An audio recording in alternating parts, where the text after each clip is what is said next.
You're listening to the Churchosity Podcast, where we talk about the GenX take on church culture.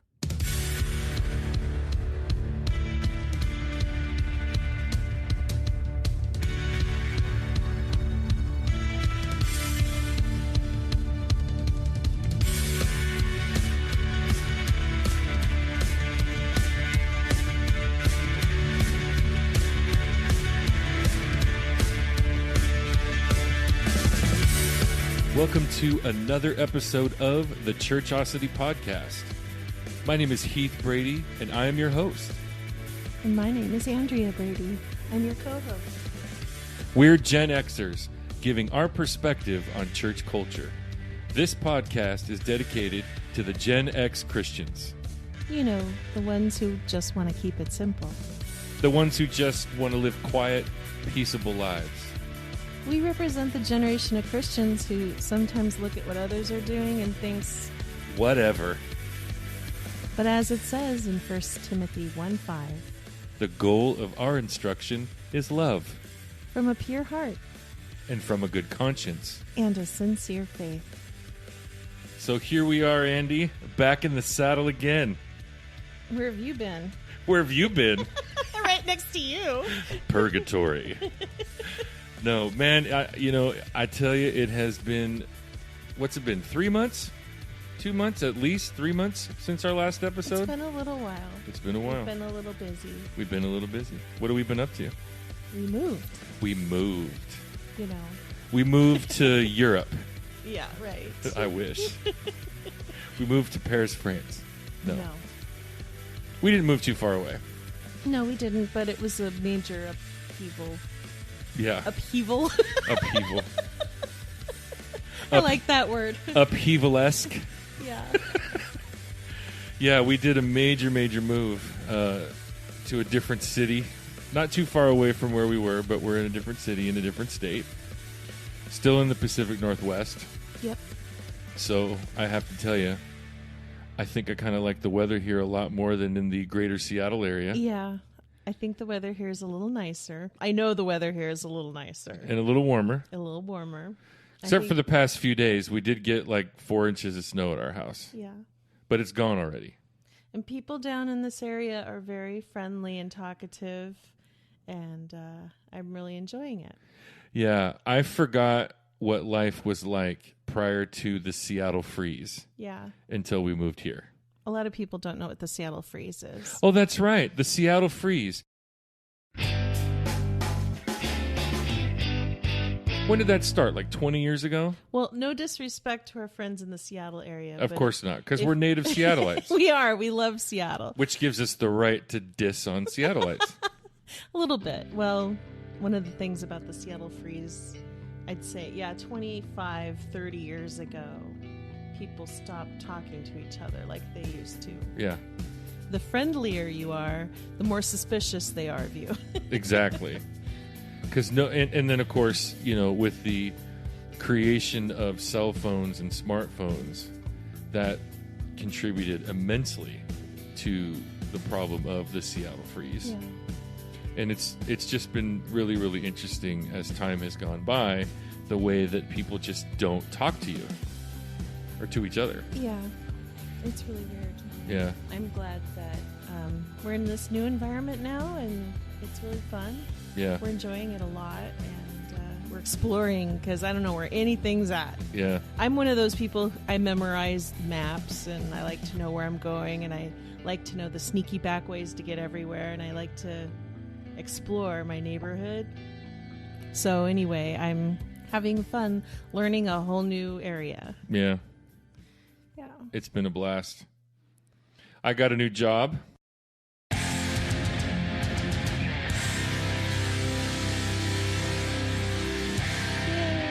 Absolutely love my new job. Round of applause. Especially for those who know us personally, you know how big of a deal it is that I found this new job. Mm-hmm.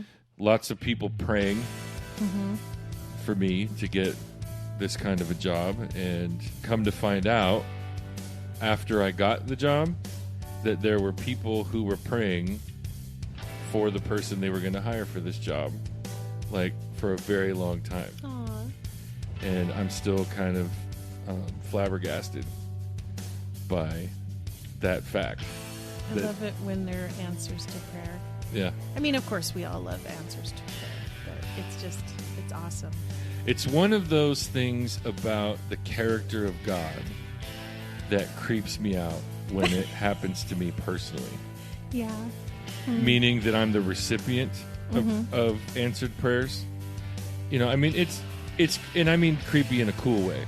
It's creepy when I'm praying for others and the Lord answers those prayers and blesses that other person. But this was one of those instances where it's something that you and I have been praying for like over a year. Mm-hmm. And meanwhile, running in the background was this situation here where we are now and what and whom they've been praying for at the same time. Plus a bunch of other crazy events that were happening behind the scenes, and everything just like supernaturally all came together. Yeah. And so it's just absolutely wonderful. So that's been neat. And we, of course, found a new home church. Yep. That we pretty much from the moment we walked in the door fell completely in love with. Yes. Yeah. Yeah, I really like our new church. Yeah, it's a blast. And we're already getting super involved, and it's pretty cool. Back in the saddle again. So I'm sure that especially for our regular listeners, you notice a little difference in our intro. There's some things that Andrea and I have been talking about over the last few months while we've been preparing to come back and continue on in this journey.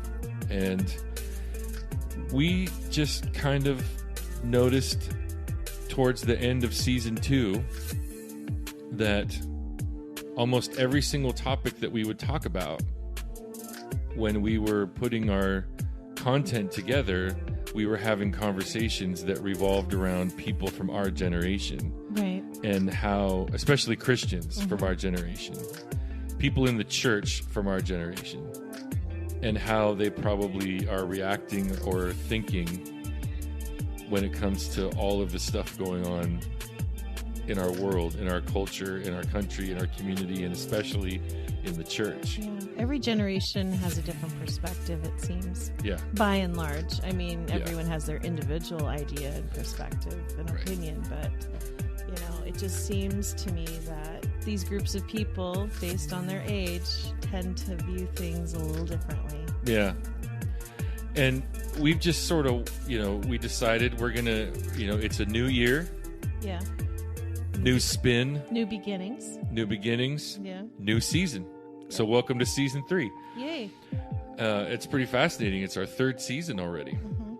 And so we are going to kind of shift gears in how we present our content. It's not going to be so much of a series type of thing where we talk about heavy, deep theological stuff, although we will at times, because I think that especially for you and I, Andy, and our generation of Christians, we kind of love that theology stuff a little bit more than the newbies, if you will. Because everything comes back to doctrine and theology, and what does the Bible say? What does Scripture say about everything? But that's the thing. In our generation, most people in our generation would totally agree with that statement that you just made. Right. But other generations, I don't think, put as high of a priority on it comes back to doctrine and theology and what does Scripture say. And that's the thing, is that as we've talked about all of the different topics, you know, everything from sensationalism to church hurt and spiritual abuse to cancel culture, like all of those things that we talked about in season 2, the conversation always came back to it. Just doesn't, like, you and I privately off the microphone would be like, what is up with people? You know, why is everybody wound so tight? Why are people doing this? And why aren't people just reading their Bibles? Mm-hmm. And I also found, and I think you mentioned this too previously, that we found that we just seem to be kind of paddling upstream with our content because everything was so heavy. Yeah. And like bad news. So we're going to add a little more fun to it.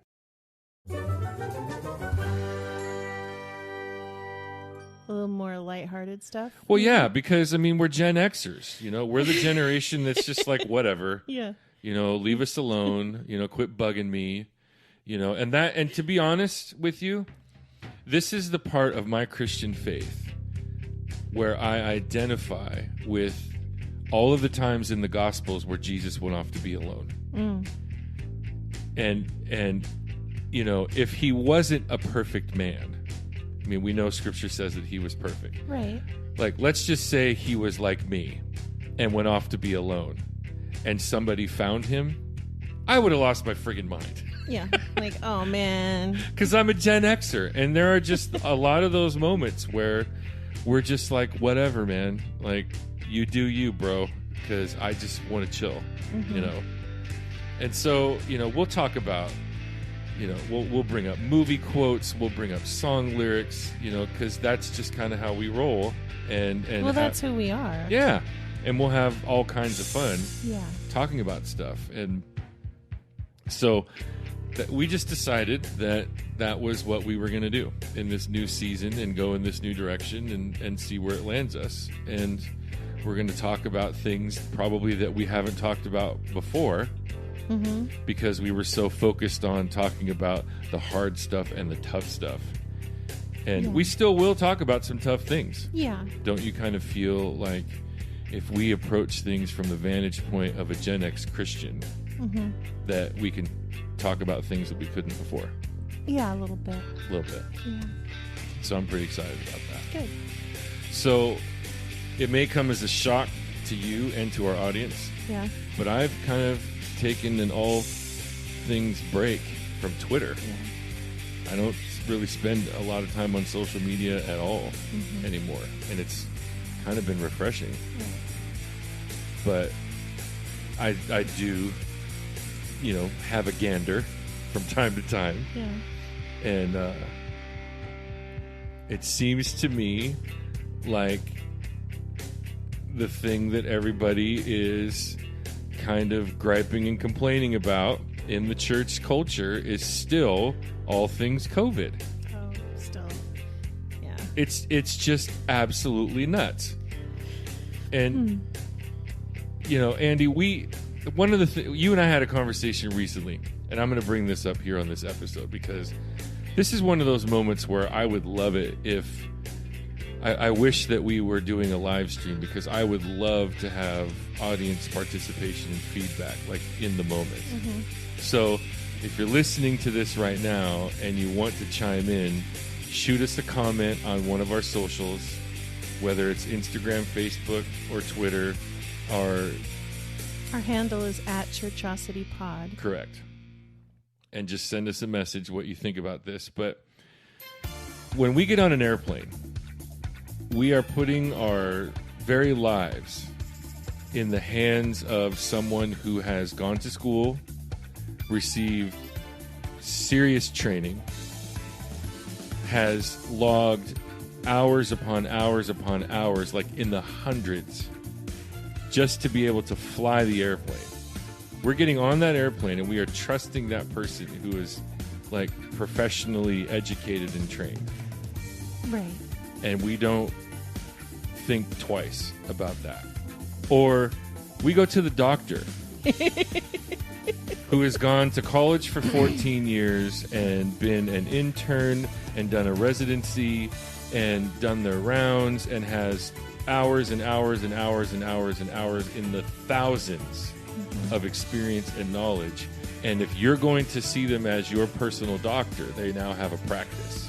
So this is somebody who at the very beginning of their private practice is about 10 years younger than us at the absolute youngest.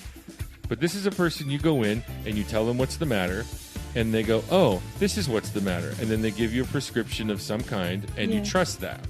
Not even second guessing, right? For the most part. Well, yeah. But what I've noticed is that when it comes to all things COVID, now all of a sudden everybody else has become the expert. Yeah, everyone has their own. Because they did what they consider research. Yeah. They saw something on the internet, so it must be true. They heard something that somebody said that they heard from somebody who was talking to somebody. And this is what they said, so it's got to be true, right? It frustrates me so much because on the spectrum of all things COVID, you have, I'm going to go out on a limb here and I'm going to guess that you probably have about 70%, or maybe a little higher, but I'll just say 70% of Americans kind of land in that middle. Like, we're going to get a vaccine, we're going to get a booster, we're going to wear a mask, we're going to stay home unless we absolutely have to go somewhere, and not draw attention to ourselves and just kind of live life every day.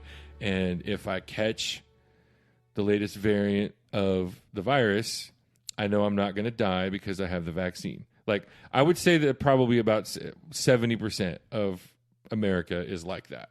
Yeah, sure. That makes sense.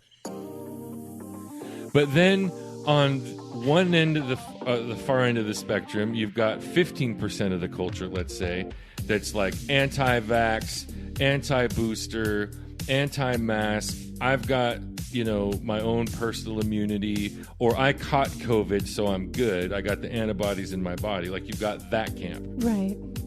And then on the other end of the spectrum, you've got like another 15%. Let's see, 15 and 15, 100. So my math is good. Okay. Let's say you got this other 15% of the country that's like, oh my gosh, I don't even want to go outside because I might catch COVID and die. And it's like, those two extremes are what you hear the most. Because that's the whole point, right? Well, the majority of people don't want to stir the pot, don't want to draw attention to themselves. And it's funny because the people on either end of the extreme call the people in the middle sheeple. That we're just like casually giving up our rights and, giving our wills over to the government and blah, blah, blah, blah, blah, right? And like, what's sad is when those conversations are taking place in the church. Right, they shouldn't be. Of all the places where people should not be bickering and fighting and arguing and disputing is in the church. Right. It's kind of a distraction from what we're supposed to be focused on. Which is what? Christ and the gospel. Amen. And so as a Gen Xer, for me, to go to church on Sunday and have people more worried about whether or not to wear a mask, whether or not to show proof of vaccines, whether or not we should get a vaccine, like all things COVID, like I think that's the problem. Like, come to church, worship Jesus, and go home. Right. If you're coming to church because you have an agenda that you want to like intentionally draw attention to yourself, or stir up trouble, which I see people do. Yeah. There are people who on purpose, not at our church, go to churches, right? In previous churches. Yes. There are people who would go to church and intentionally try to buck the system, draw attention to themselves to make a point and stir up trouble.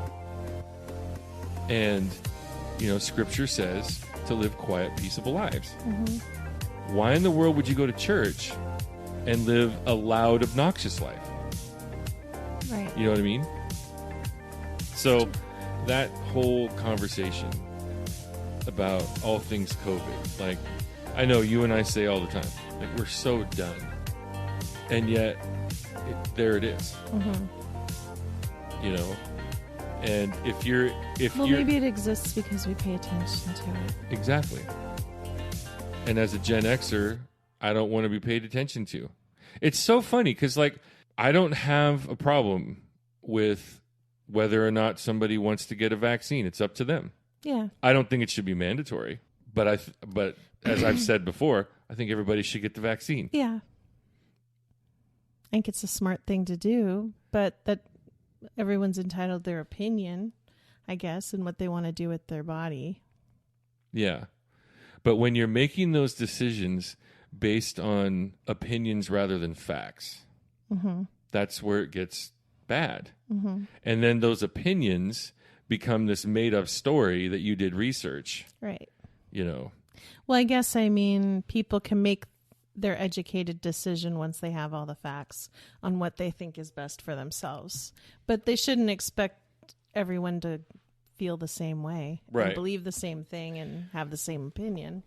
And I know that there are people listening right now that disagree with everything that we just said. Mm-hmm. And you know what's so amazing? That's okay. It's totally fine. So why don't we talk about something else then? Okay. Let's talk about how sexist Happy Days was back in the day.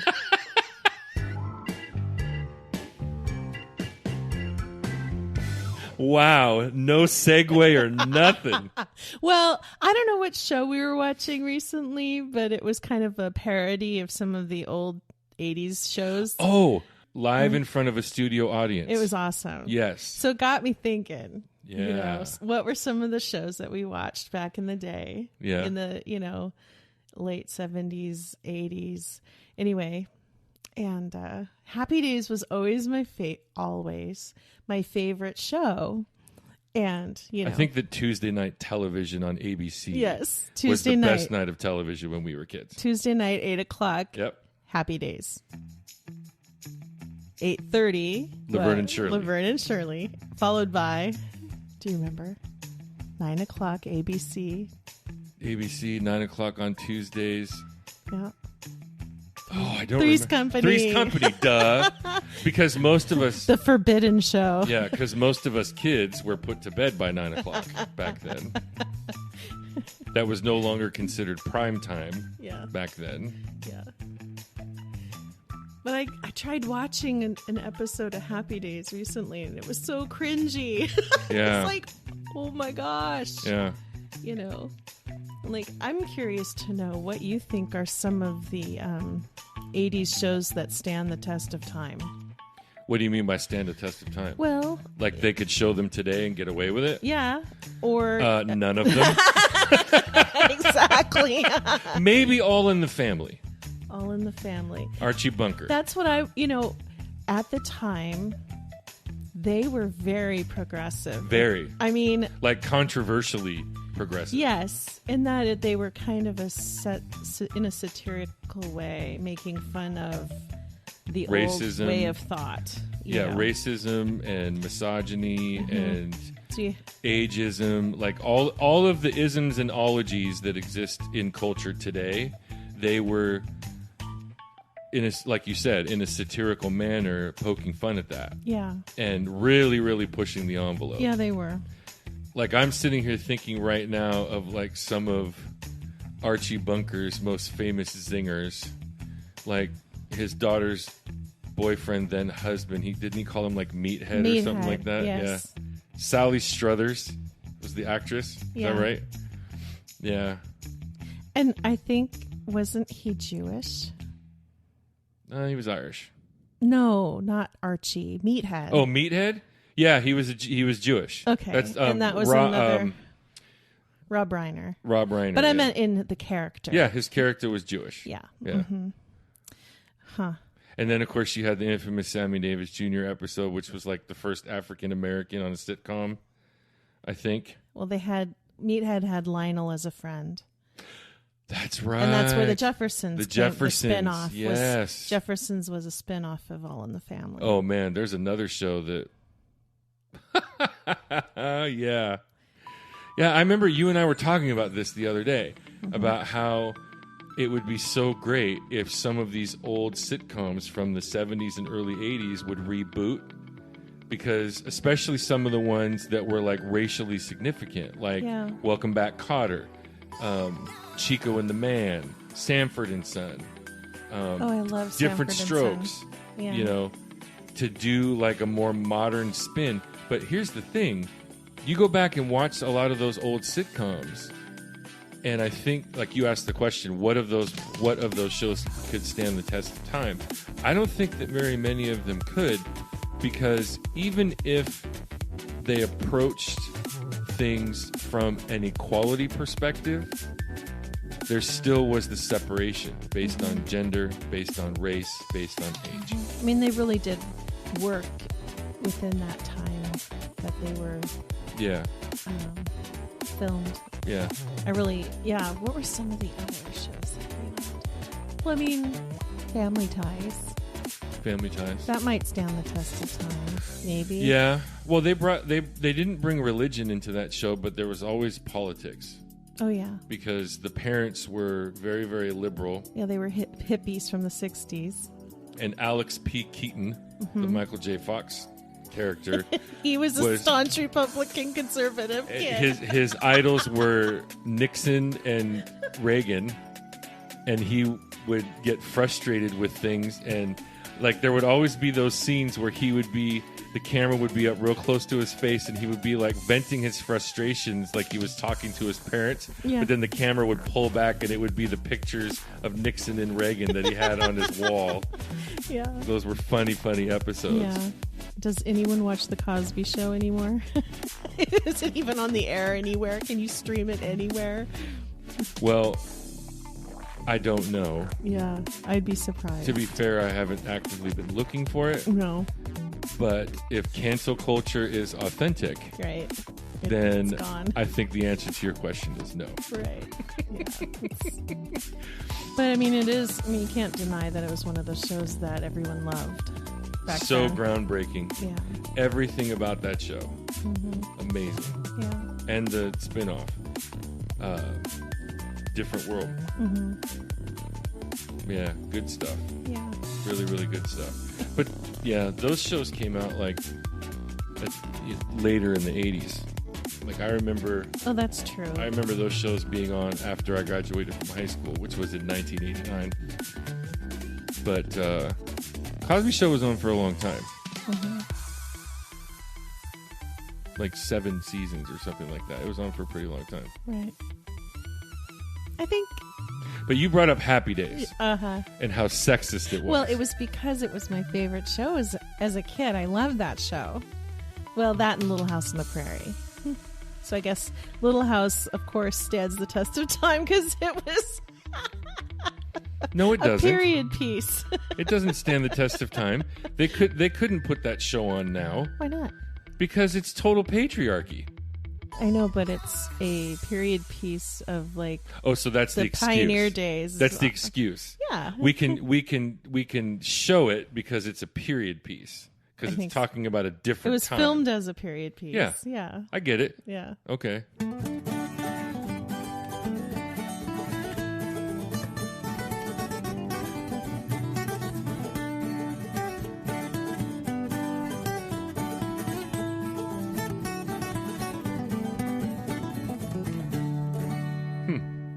Interesting.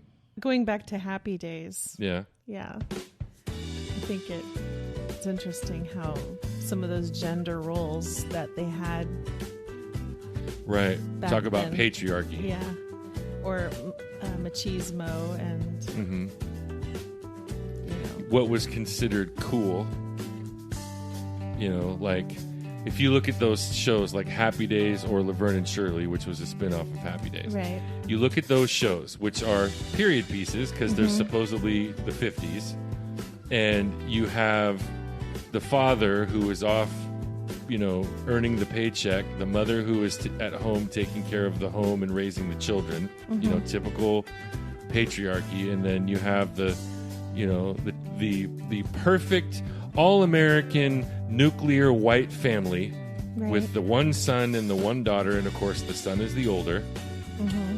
And Richie, we won't even talk about the oldest brother that they got rid of after season 1. That's right. Which I used to know what his name was, but I can't remember now. That's like trying to remember who the first James Bond was, because there was one before Sean Connery. Oh, okay. But Richie Cunningham was like, the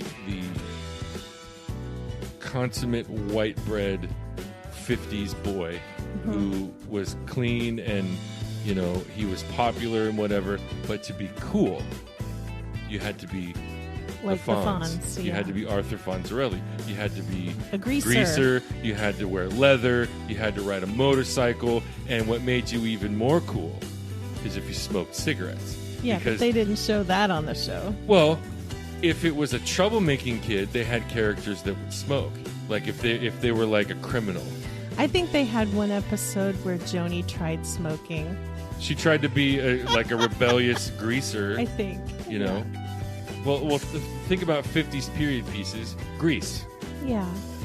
Like that whole thing is such a terrible, terrible message, especially to girls.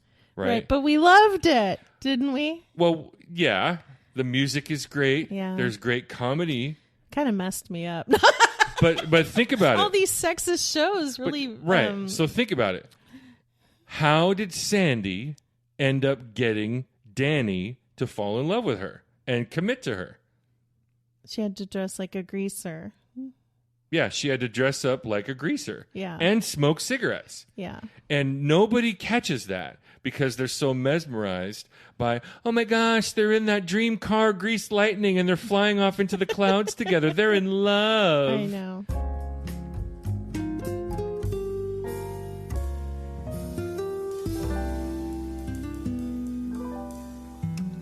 And we miss all of that misogyny, all of that sexism. Well, the same message is in Dirty Dancing.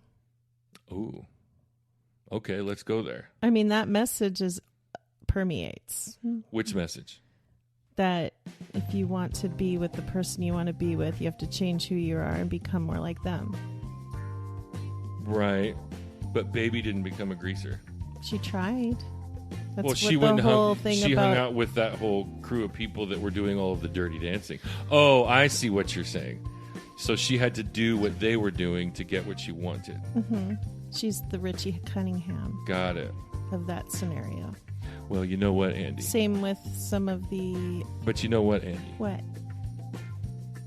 Patrick Swayze's character is considered the hero of the story. Because, after all, nobody puts Baby in a corner. No, nobody. Well, I just thought that was interesting. If you think about it, you could probably come up with a couple more movies where that was the case too. Such as? Maybe Pretty in Pink. Pretty in Pink. Best character in that movie is Ducky. Yeah. Who's like the dork. Right. In the Who that movie. she probably should have really ended up with. Well, of course. But you know what's interesting? What? You bring up a really, just as a side note. Uh-huh. Originally, the studio did not like John Hughes's original ending, which was that she ended up with Ducky. Oh, really? And the studio hated that ending. And okay. the actor who plays Blaine, Yeah.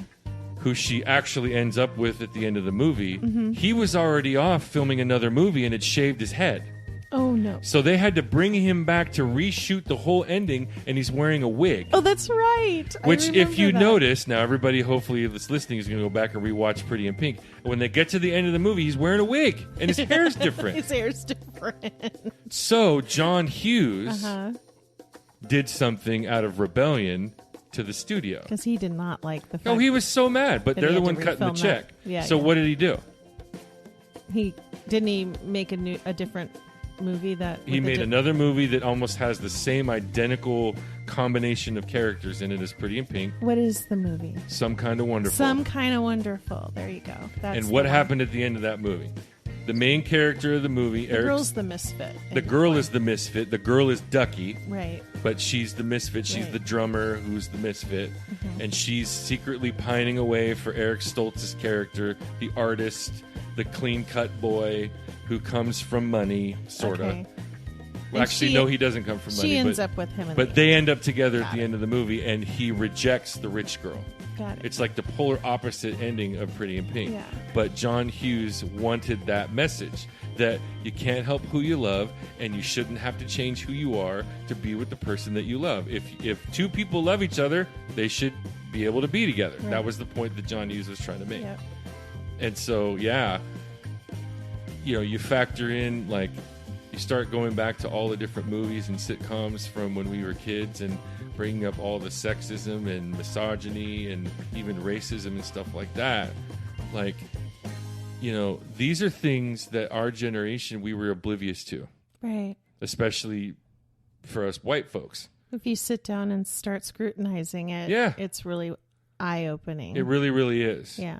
Like seeing the way that on these old shows and these old movies, the way that female characters dressed, or the way that male characters dressed, the way that female characters spoke, the way that male characters spoke, the way that they spoke to each other. And so, like you asked the question, do you think any of these shows could stand the test of time? And a lot of these, I just don't think they could. No. Because there's just things that we shouldn't be saying or doing or conversing about or promoting today. And I would argue that we never should have. Yeah. In the first place. You know, one of the Careful, you're sounding awfully woke over there. Somebody asked me once, not too long ago, Heath, are you woke? No, I am not woke, but I'm awake enough. Well, I don't like the way people label. Not right. And we say that all the time, how much we hate labels. Yeah. Why can't we just be Christians? Right. Why can't we just be Christians who want to love Jesus and love reading his word and apply theology to our lives without drawing ridiculous amounts of attention to ourselves, trying to stir the pot and create just another skewed movement within the church, And ironically, like a lot of these old shows that we're talking about, like those characters would go to church on Sunday. They would get married in churches. Like they're like, even though some of these are period pieces, like Happy Days, Laverne and Shirley, that's the 50s, right? And yet people still went to church. Or even on Three's Company, people still went to church. Laverne and Shirley's an interesting show. I mean, we could probably do a whole episode on just Laverne and Shirley. Maybe we should. Well, I just think it's interesting because their scenario kind of fell outside of the normal stereotypical patriarchy, normal nuclear family thing, because these are two young gals who are independent, who move in together and are roommates and are, watching each other's backs, and they're just living their life. And it's not really, they're very independent. Right. And it's very different. And then you have the sweat hogs, Lenny and Squiggy, the greasers. Yeah. That are bumbling into their... Hello. Boom. Hello. Hello. Yeah. Who were in love with Laverne and Shirley. Yeah. Yes. Who were in love with Laverne and Shirley, but Laverne and Shirley wouldn't give them a time of day. Why? Because they were greasers. Yeah. And they were gross. They right? were. Yeah. So Shirley had, like the perfect boyfriend who was Carmine. He could sing and he could dance and he was athletic. Right. And then Laverne never had a steady boyfriend because she was like dating around. Yeah, she played around. So it was kind of like the Odd Couple. I think Laverne had a thing for the Fonz for a while. Yeah, because she had a cameo. Laverne and Shirley were cameo characters on Happy Days, right? And I think actually Shirley was paired up with Richie. Yes. Yeah. Just as a side note, what? Ron Howard and Cindy Williams, who are Richie Cunningham and Shirley Feeney. Yes. They were boyfriend and girlfriend in American Graffiti. Oh, okay. Just a weird thing. See, I weird out like that. That's why this show's going to be great now, even greater now, because I get to like nerd out on my movie useless trivia, and because I do this all the time. That actor played so and so in such and such a movie, right? And you're like, oh, great, humoring me because you don't care, right? Hey, I know my Happy Days trivia. That's very, very true. Yes. These are all really cool things that we've been talking about, and thinking back to all these shows that we used to watch when we were kids, and the subject matter, and it just really makes me think like heavily on how we always talk about, gosh, can it be like the good old days? Can it be? I wish we could just go back to the way things were back then, Right. And there's an element of truth to that. And that element of truth is how everybody just kind of left everybody alone to do their thing. Like we did what we did. in the 80s. We did what we did. We played with who we played with. We listened to what we listened to. Oh, I see. We went to the movies As like a we went to the kid, movies we were as free. kids. Yeah. And yet, most of us in the church were oblivious to what was actually happening in our culture. You know, we thought that misogyny was normal and okay. Mm-hmm. We thought that ageism was normal and okay. Mm-hmm. We thought that sexism and patriarchy was normal and okay. And so watching those shows, because I forget the name of the network, but there's a network where you can stream like all of these old shows from the 70s I like and 80s. TV Land and stuff like that. Yeah. I don't know. You watch these shows, and as you said at the beginning, it's cringeworthy to think that, you know, my gender treated your gender like that 40 years ago, and it was okay. It was normal. You know, to think that people with my skin color treated people that didn't have my skin color as lessers, and it was okay. Right. Like, but we were oblivious to all of that. And so I get really, really agitated. Here I go getting preachy, forgive me, sermonitis of the mouth. I get really agitated when I get labeled as woke, or when any Christian who is white especially gets labeled as woke, because we see that deficiency within the church. And not only do we see that deficiency that's within the church, we see that it's been there for a long time. I would argue systemic. Yeah. And I think that especially as Christians, especially as white Christians, it would do all of us in the church some good if we took the time to go back and watch some of those old shows. Watch Happy Days. Watch Laverne and Shirley. Watch Three's Company. Or All in the Family. Or All in the Family. Watch any Maybe of those. not Three's Company. Maybe not Three's Company. But what I'm saying is that I think that it would do us all some good in the church if we took the time to go back and watch these shows and see what we got away with. And we never should have been doing it. And that's all we have to say about that. Thank you for tuning in to another episode of the Churchosity Podcast, the show with the GenX take on church culture. And thank you, as always, to my amazing and awesome co-host. Aw, you're welcome. Follow us on all the socials, Facebook, Twitter, and Instagram. Our handle is @ChurchosityPod. Drop us a message. Give us your feedback. We'd love to hear from you. And don't forget to spread the word about the Churchosity Podcast. Be sure to tell a friend what we're doing here. Yeah, let them be a part of the conversation too. But always remember that the goal of our instruction is love. From a pure heart. And from a good conscience. And a sincere faith. So we thank you once again for listening, and we'll catch you next time on the Churchosity Podcast. Peace.